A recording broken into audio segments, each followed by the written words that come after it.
Përshëndetje, mirëseardhje në hapësirën informative Shqipëria Sot. Unë jam Kasandra Pali dhe së bashku do jemi në minutat në vim për të parë të gjitha zhvillimet kryesore të deritanishme.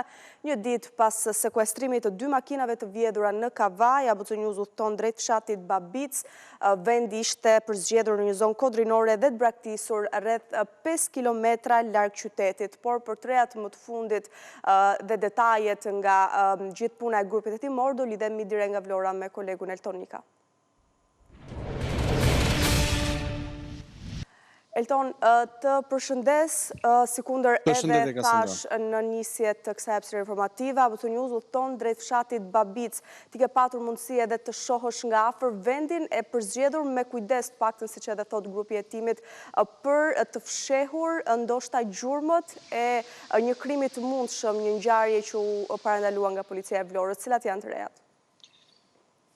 Po nis nga fakti që grupi hetimor është duke vijuar pikërisht hetimet për këtë ngjarje apo për parandalimin e kësaj ngjarje të mundshme, ndërkohë që gjatë ditës sotme kemi mundur të udhtojmë, siç e thatë dhe ju, drejt vendit ku ishin fshehur 2 automjete të cilat u sekuestruan nga policia e Vlorës. Është një zonë disi larg qytetit të Vlorës, një zonë kodrinore rreth 5 kilometra larg qytetit të Vlorës, në afërsi të fshatit Babic, aty ku 2 automjetet ishin fshehur në një zonë thuajse të braktisur, pranë saj ishte edhe një banesë e papërfunduar, të paktën nga ajo që raportohet nga policia, dyshohet që është banesë e braktisur.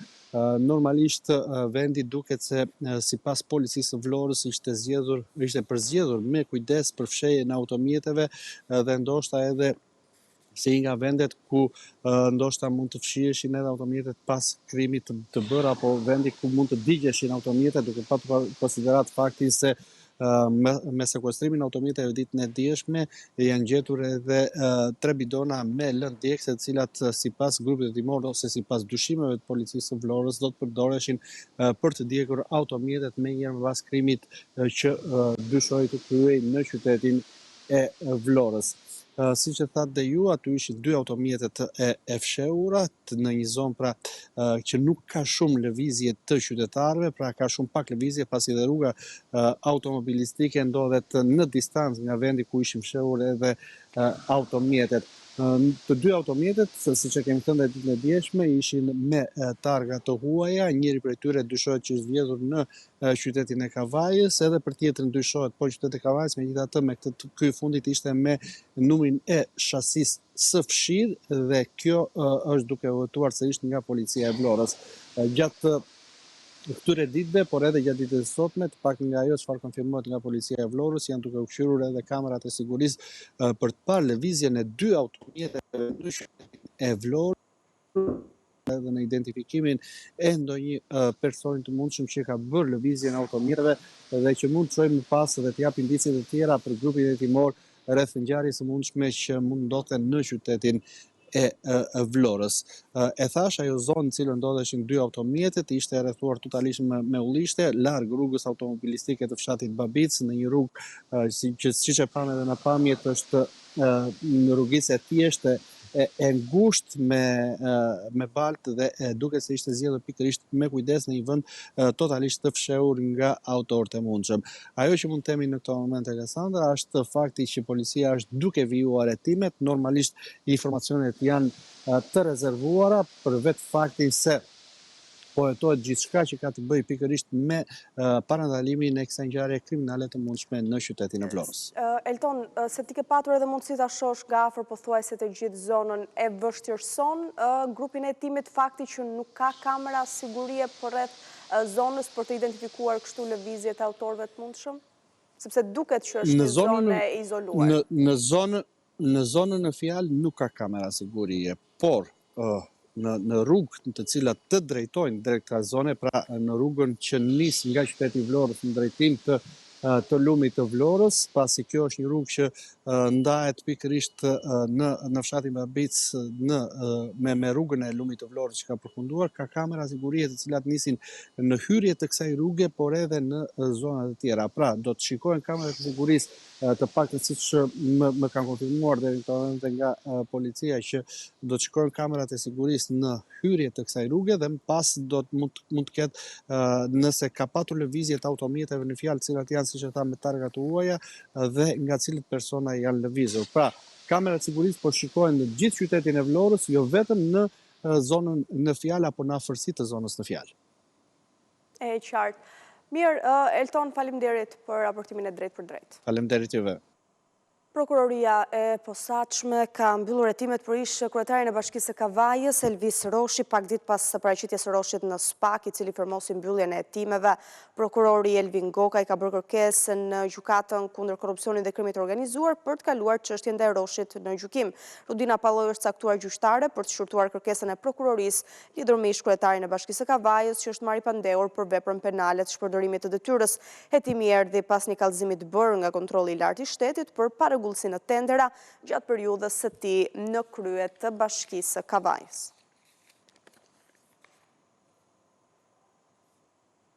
Belinda Balluku do qëndrojë në detyrë pavarësisht se pezullimi i saj u rikthye nga vendimi kontroversi i gjykatës kushtetuese. Kryeministri Edi Rama ju tha deputetëve të shumicës se do ndryshojnë kodin penal që të pamundsojë pezullimin atyre që mandatohen në detyrë nga presidenti i Republikës.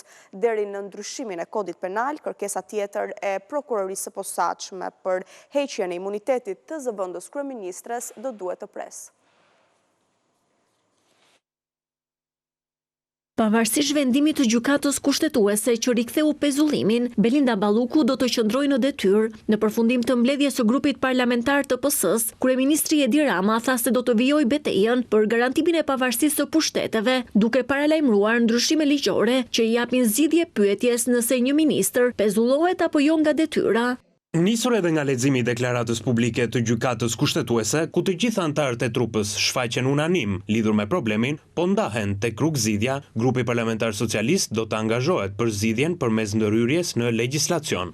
Duke ju referuar deklaratës së kreut të qeverisë, ndryshimet mund të bëhen në nenin 242 të Kodit të Procedurës Penale, ku flitet për pezullimin e ushtrimit të një detyre a shërbimi publik, përveç deputetëve dhe kryebashkiakëve që janë zgjedhur drejt për drejt nga qytetarët. Masa e pezullimit është rri edhe të anëtarët e qeverisë, presidenti dhe funksionar të tjerë të nivelit të lartë, ndërsa Rama thotë se funksionet drejtuese nuk mund të pezullohen.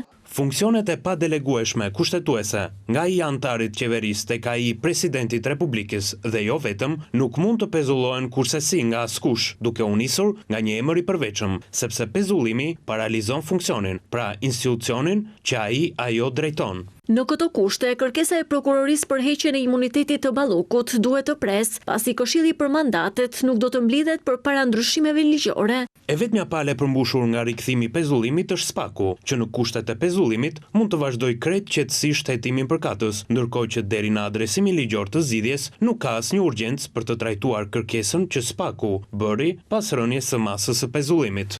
Në përfundim, Rama e mbyll qëndrimin e tij me një mesazh për SPAK, puna e të cilit thotë se nuk preket, po aq edhe pavarësia e pushtetit legjislativ dhe ekzekutiv. Vendimi për të mos marrë vendim për padinë e kryeministrit ka ndarë opinionin publik, por shumica janë kritik ndaj tij. Sondazhi javor Zëri i shqiptarëve tregon se mbi 51% e të anketuarve e shohin si një atentat ndaj kushtetutës dhe si shantazh të bërë ndaj gjykatësve, por mbi 75% e të anketuarve bashkohen se reforma ka dështuar pritshmëritë e tyre. Opinionet politike nuk kanë ndryshuar, Partia Socialiste ruan diferencën me 20 pikë ndaj Partisë Demokratike. Shqiptarët janë të ndarë në vendimin e fundit gjykatës kushtetuese, që duke mos marrë vendim, rrëzoi padinë e kryeministrit për të hequr pezullimin e zëvendës kryeministres Belinda Balluku nga gjykata e posaçme.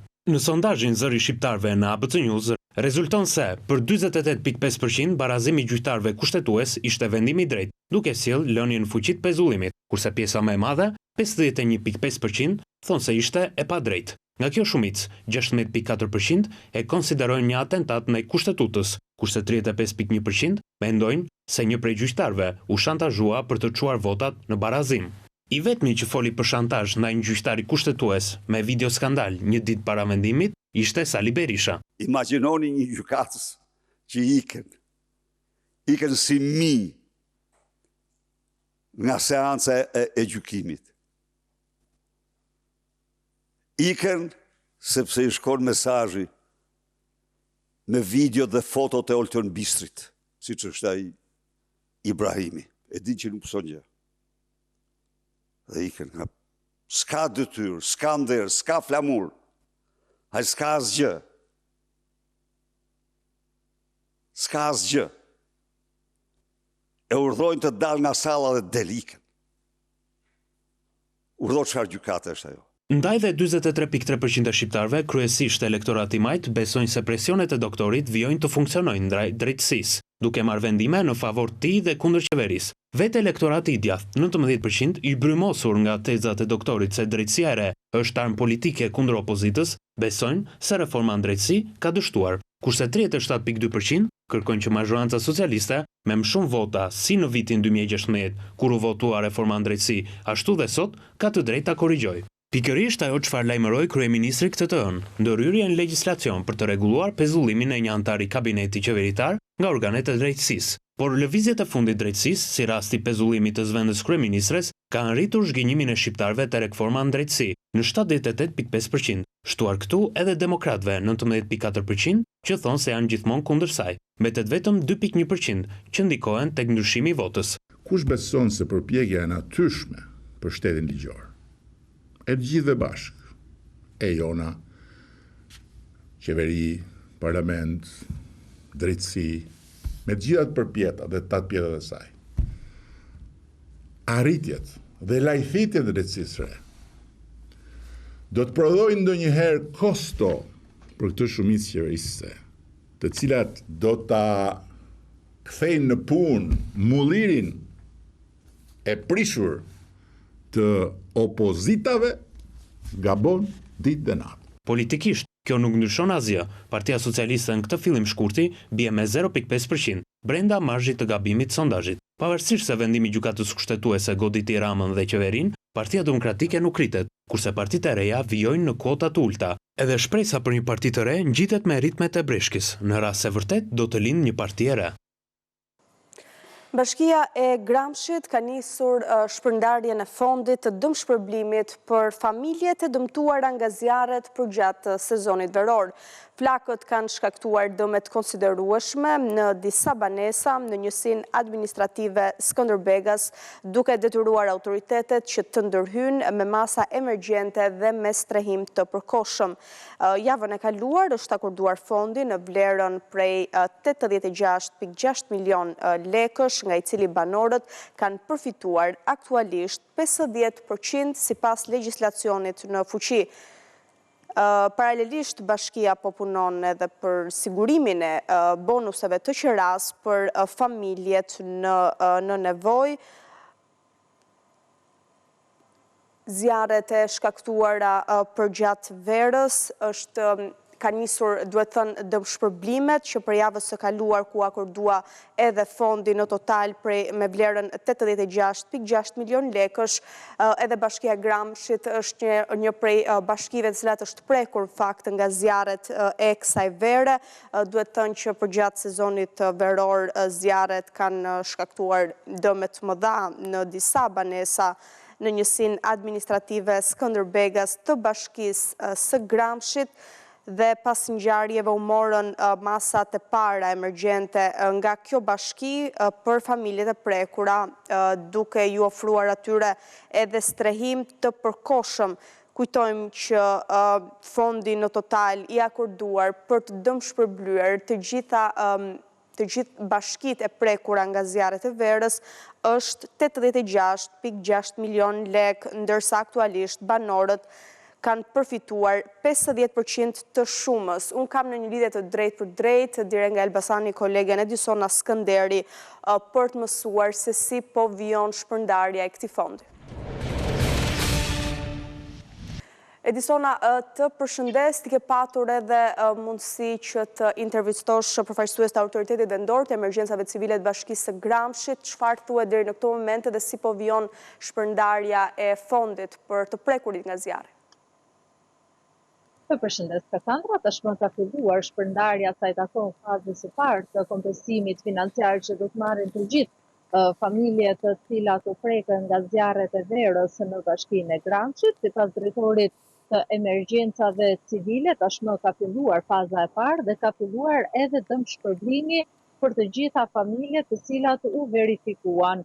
Pasi përfundoi faza e verifikimit dhe dëmeve që pësuan të gjitha familjet që u prekën nga zjarret që ranë në mes të muajit të gusht të vitit që lan pas, u bë verifikimi i dokumentacionit dhe u bë edhe verifikimi i listës së emrave të gjithë personave që pësuan dëme nga zjarret kolosale që përfshin kryesisht fshatrat Skënderbegas dhe Harunas në Bashkinë e Gramshit dhe tashmë familjet kanë filluar të marrin edhe kompensimin financiar.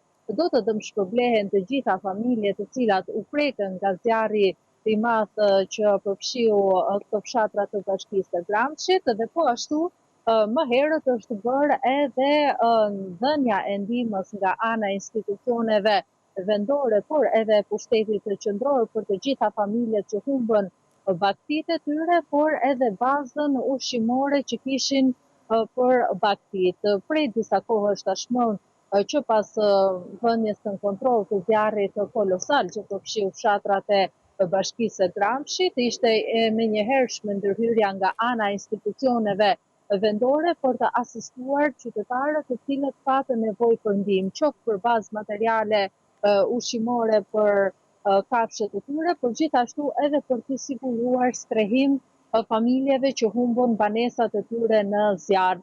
Gjithashtu, sipas drejtorit të emergjencave civile në Bashkinë e Gramshit, paralelisht me kompensimin që do të përfitojnë familjet që patën dëme të mëdha ekonomike nga zjarri i verës, gjithashtu është hapur edhe një thirrje nga ana e Bashkisë së Gramshit për familjet që kanë nevojë për subvencionim sa i takon qirave, pasi për të ndihmuar ato familje që ende kanë të vështirë të rikthehen në jetës normale dhe që humbën banesat e tyre në zjarret e muajit të gusht të vitit 2025, tashmë është menduar edhe një lloj ndihme për këto familje duke i subvencionuar me qira. Pra deri në momentin që familjet që u prekën nga zjarri të kenë mundësi të rindërtojnë banesat e tyre dhe të bëjnë ato të banueshme, Bashkia e Gramshit ju jep edhe një ndihmë financiare, siç është ajo e subvencionimit të qirave.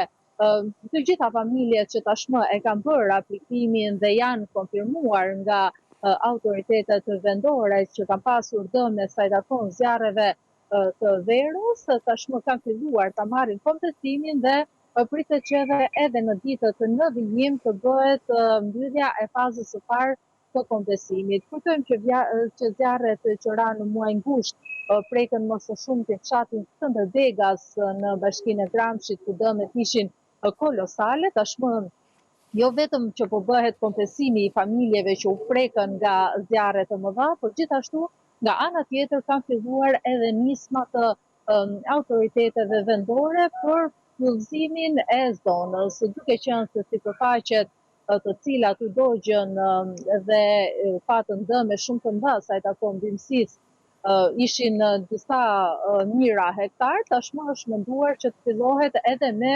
rifillzimin e zonës në mënyrë që të rikthehet sërish ashtu siç ishte, edhe pse do duhet në fakt disa vite që zona të rikthehet normalitetit. Për të gjitha familjet të cilat janë duke pritur kompensimin e tyre financiar, por gjithashtu edhe për familjet të cilat mund të jenë të interesuara për të bërë aplikimin për bonusin e qiras, ne kemi intervistuar drejtorin e emergjencave civile, i cili e shpjegon më qartë dhe unë ju ftoj që ta ndiqni. Bashkia e Gramshit me të gjitha kapacitetet e saj që pati, fillimisht ju ofruan strehim të përkohshëm, edhe më pas gjithë ajo pjesë që ka mbetur e pastruar janë futur në tek bonusi i qiras për të marrë zgjidhje afat shkurtër. Edhe tani javën e kaluar ka ardhur një fond, të cilat u dëmshpërbluhen për banesat e djegura nga zjarri. Edhe pjesa dërmuese e atyre që u prekën në mënyrë direkte nga zjarri dhe që mbetën pas strehim, kanë marrë 50% siç e parashikon edhe ligji për emergjencat civile, kanë marrë 50% të vlerës së preventivit në mënyrë në fazën e parë ka marrë 17% të vlerës për sa i përket banesave të djegura nga zjarri në njësinë Skënderbegës. Pastaj për pjesë të tjera të strehimit social natyrisht kemi disa programe sociale të cilët gjithë personat që paraqiten pranë bashkisë tonë i trajtojmë në atë program të cilin ata përshtaten më së miri. Kemi një program social për pjesën e bonusit të qeras, dhe pjesa më e madhe, domethënë që ka problem për strehimin, ne i orientojmë tek bonusi i qeras. Gjithashtu një program tjetër social është përmirësimi i kushteve të banesave ekzistuese. Momentalisht për këtë vit ka kaluar numrin e 100 kërkesave. Mirë, Edisona, ndoqëm kështu edhe intervistën që ke kryer me përfaqësues të emergjencave civile në Bashkinë e Gramshit. Faleminderit dhe për raportimin e drejt për drejt. Ne do kemi një shkëputje dhe do rikthehemi sërish me Shqipëria Sot.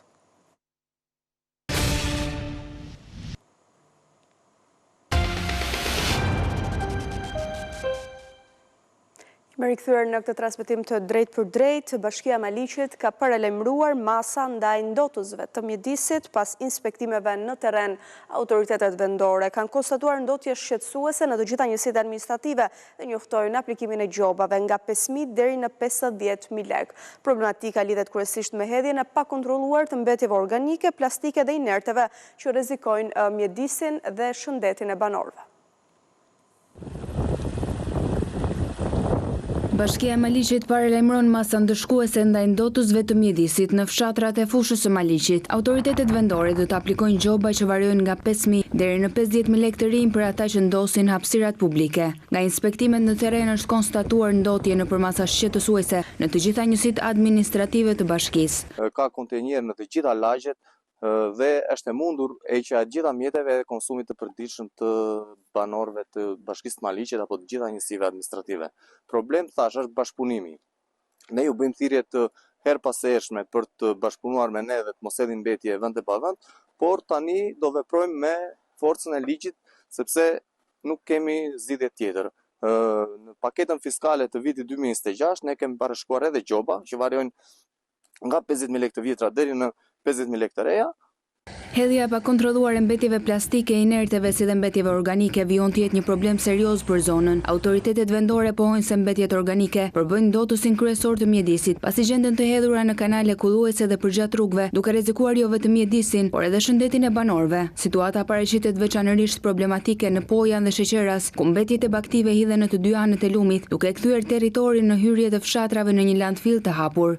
Përveç anës vizuale, ka edhe probleme në ambient që të gjithë i dinë çfarë probleme sjell plastika apo bllokimi i rrugëve nga inertet apo hedhja e mbetjeve biologjike vend e pa vend. Ju të gjithë e dini që shkaktojnë probleme në mjedis, në shëndetin e njerëzve, në shëndetin e tokave bujqësore, në shëndetin e prodhimeve bujqësore.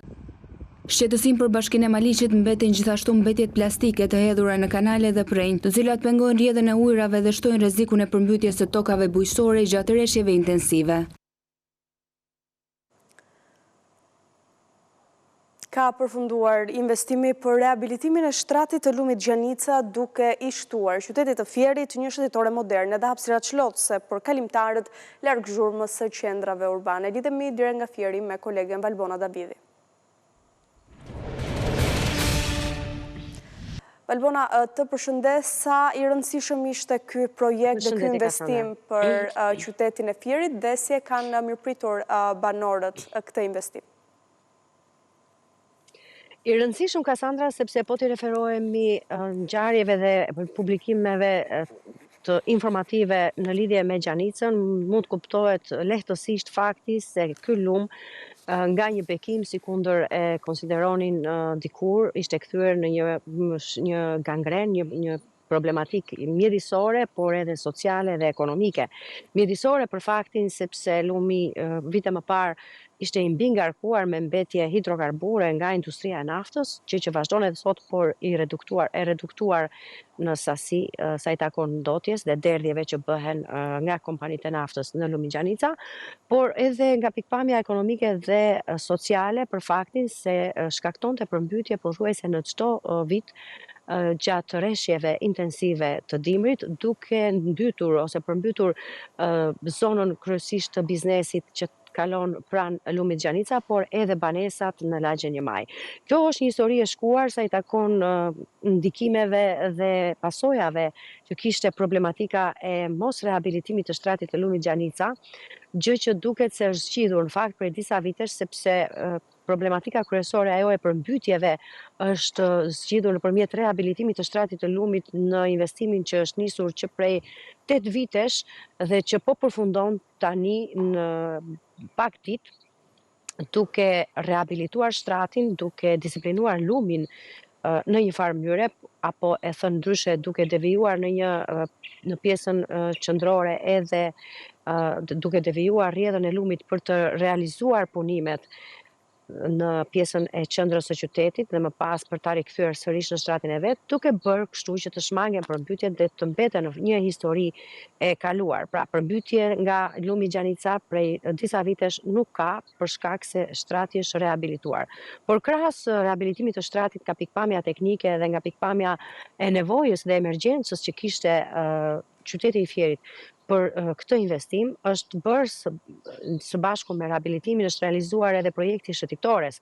Një projekt që në total me shtratin e lumit, por edhe me qendrën e qytetit kapi shifrën e 5.6 milion eurove dhe që nisi si kundërthash 8 vjet më parë, duke përfunduar tani me lotin e fundit të shtratit të Lumigjanica të rehabilituar së bashku me shëtitoren. Kjo e fundit duket se tashmë po frekuentohet masivisht si një shëtitore, si një hapësirë shplodhëse, por nga ana tjetër edhe si një mënyrë për t'ju larguar zhurmave të qytetit dhe për të përshkruar distanca të ndryshme mes qytetit nga kalimtarët për të shmangur si kundër tham trafikun. Pra është një hapësirë e dedikuar posaçërisht për kalimtarët, të cilët po e shfrytëzojnë tashmë në gjatësim prej 5 kilometrash nga ura e Sheqit deri në urën ku ndodhemi tani, pra në urën e daljes së qytetit të Fierit, në kryqëzimin apo rreth rrotullimit që shkon drejt Levanit, është një distancë prej 5 kilometrash e përshkruar nga shëtitore të gjëra në të dyja krahat e Lumigjanica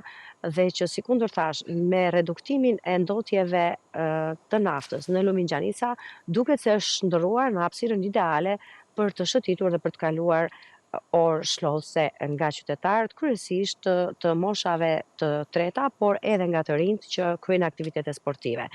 Nëpërmjet intervistave me qytetarët mund të kuptojmë konkretisht se çfarë janë duke përfituar nga ky investim. Mund t'i ndjekim. Në një farë mënyrë ju po inauguroni këtë pjesën e re të shëtitores. Po, na pëlqeu dhe thamë të dalim të shikojmë, të qetësohemi, të jemi për spital dhe të kalojmë 2-3 orë këtu, pastaj do ikim punë. Jemi nga për deri këtu me kafe. Këtu kafe ajri, si natyral. Larg zhurmave të qytetit, do ta preferoje? Po, shumë mirë. Pra është një përshëtitje, po. Destinacion vetëm për kalimtarët. Po. Edhe për kamë dhe për shëndet dhe për gjitha, ne kemi nevojë. Po është, do ma kjo është hapësirë për ne, do ma është me lirë, do ma nuk për disin jo makina, jo ndë, është me lirë, është. Lëviz më lirë, edhe nga përqenë. Që është bërë ajo poshtë, do më thënë. E frekuentoni dhe? Po, pa tjetër, kafe, ditë për ditë do thosë, se thashë edhe në qikë. Çfarë ju ofron kjo shëtitore? Pra, se e pëlqeni? Ne e pëlqeni dhe për moshën që kemi tani na bëmi për këmët, për edhe ajri që... Po mund të ecësh dhe në qytet në bulevard, apo? Po, nuk na pëlqen dhe shumë në bulevard, jo... Njës kam shumë... Këtu është... Ka një hapësirë edhe këje më... E ndjevet e më lishë, më mirë. Mirë, Valbona, ndoqim kështu edhe bashkësedimet që ke patur mundësi të bësh me qytetarët e Fierit që e kanë mirëpritur këtë investim të shëtitores. Faleminderit edhe për raportimin e drejt për drejt. Ditën e mirë. 4 anëtarët e familjes shqiptare që humbën jetën në mënyrë tragjike disa ditë më parë në Toskanat e Italisë do të prehen në Shqipëri. Bashkëdhetarët shqiptarë kanë mbledhur shumën e nevojshme të parave për transportin e trupave nga Italia dhe ceremoninë e varrimit. Hetimet e drejtë Ishte e gjithçka e përgatitur për Shqipëria sot, të tjera zhvillime mund t'i ndiqni duke klikuar në faqen zyrtare abcnews.al. ABC News mund t'a ndiqni edhe në radio në frekuencën 105 FM. Me edicionin e Mezitës do jeni me kolegen Fabiola Hoxha, në bashkë ndajemi këtu, faleminderit për vëmendjen.